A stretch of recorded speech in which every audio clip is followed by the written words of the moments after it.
आरोपींना आता 14 दिवसांची न्यायालयीन कोठडी सुनावण्यात आली। बीड संतोष देशमुख हत्ये प्रकरणातल्या 6 आरोपींना 14 दिवसांची न्यायालयीन कोठडी सुनावण्यात आली। या 6 आरोपींना आज व्हीसी द्वारे कोर्टामध्ये हजर करण्यात आलं होतं आणि या 6 आरोपींना आता 14 दिवसांची न्यायालयीन कोठडी सुनावण्यात आली। सविस्तर अपडेट्स घेऊयात आमचे प्रतिनिधी ज्ञानेश्वर पतंगे यांच्याकडून। ज्ञानेश्वर, खरं तर एसआयटीने सगळी माहिती कोर्टात सादर केली होती, युक्तिवाद कसा झाला आणि आता 14 दिवसांची न्यायालयीन कोठडी सुनावण्यात आली। आज संतोष देशमुख यांच्या खून प्रकरणातील मोका लावलेले ते 6 आरोपी यांच्या जामीन अर्जावर यांच्या सुनावणी झाली आणि ही सुनावणी अवघ्या 15 ते 20 मिनिटं चालली। खरं तर एसआयटीने यापूर्वीच या सर्व प्रकरणाचा तपास केलेला आहे, त्यांच्या पुरावे देखील गोळा करण्याचं काम सुरू आहे। मात्र या आजच्या सुनावणीचं वैशिष्ट्य म्हणजे एसआयटीनं कोर्टामध्ये युक्तिवाद करताना त्यांनी स्वतःच या सर्व आरोपींची न्यायालयीन कोठडीची मागणी केली आणि ही मागणी कोर्टानं तात्काळ मान्य करत या 6 आरोपींना 14 दिवसाची न्यायालयीन कोठडी सुनावण्यात आली आहे। मात्र यामध्ये याचं एक गोष्ट न्यायालयानं अद्यापर्यंत स्पष्ट केली नाही की ही न्यायालयीन कोठडी सुनावलेले हे सर्व आरोपी वेगवेगळ्या ठिकाणी ठेवले जाणार आहेत, मात्र त्यांना कोणत्या जेलमध्ये ठेवलं जाईल हे आणखी काही वेळानं खरं तर स्पष्ट होणार आहे।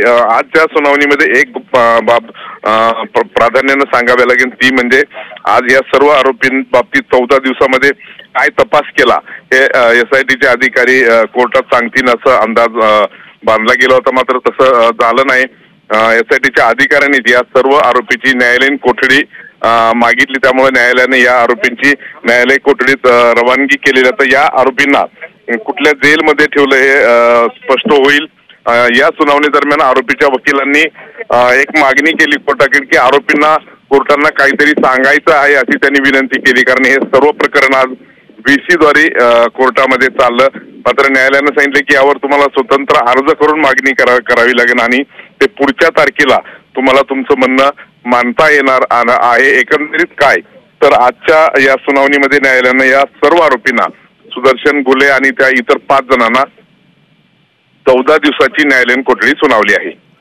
ज्ञानेश्वर, खरं तर व्हीसी द्वारे ही सुनावणी झाली होती, केस कोर्टामध्ये व्हीसी द्वारे या सगळ्या आरोपींना हजर करण्यात आलं होतं। दोन्ही बाजूंनी कशा पद्धतीने युक्तिवाद झाला? आज या प्रकरणाची व्हीसी द्वारे सुनावणी झाली, कारण मागच्या वेळी ज्यावेळेस वाल्मिक कराड याला सुनावणीसाठी बीड न्यायालयामध्ये आलं होतं त्यावेळेस मोठा गोंधळ झाला होता। वाल्मिक कराड समर्थकांनी न्यायालयीन परिसरात घोषणाबाजी देखील केली होती।